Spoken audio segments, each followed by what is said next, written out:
Quantum physics will prove God. You know, those things you can't see, you know.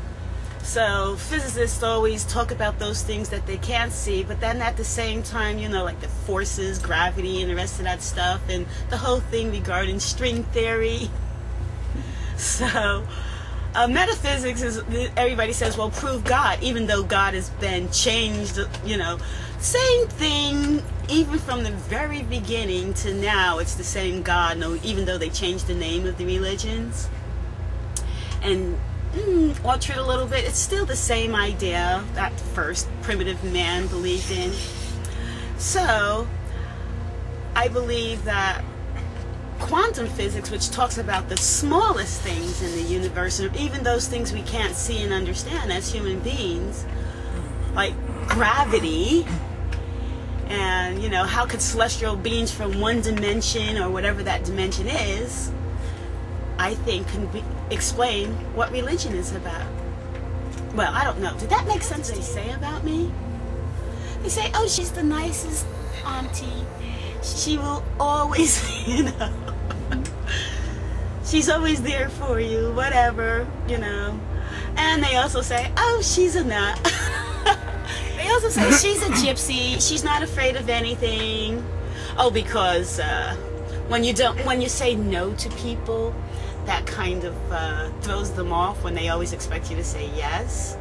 And so then they have that other side that they'll say about you. But these are only the people that are really close to you that can do that. It's called manipulation. But then you just have to suck it up and go on with what you're doing, or else they're just manipulating.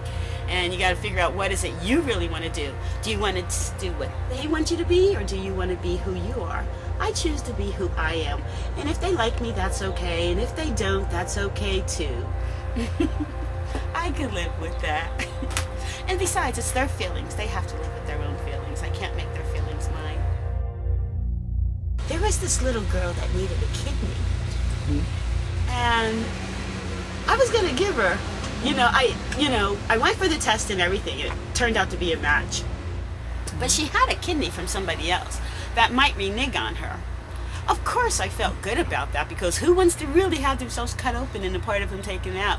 But she was my niece. So I was willing to go as far as my nerves would let me take. So I don't know how far that was, but I went for the test and everything.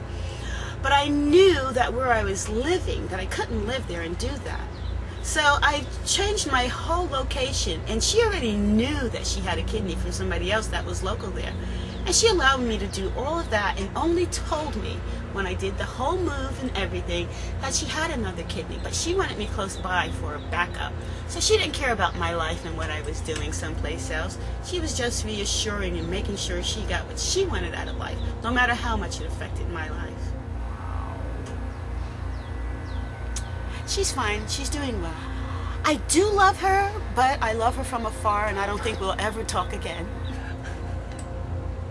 Because she doesn't stop. I found out she does this with everything. So to know that I'm not being manipulated, the best thing to do is just stay away.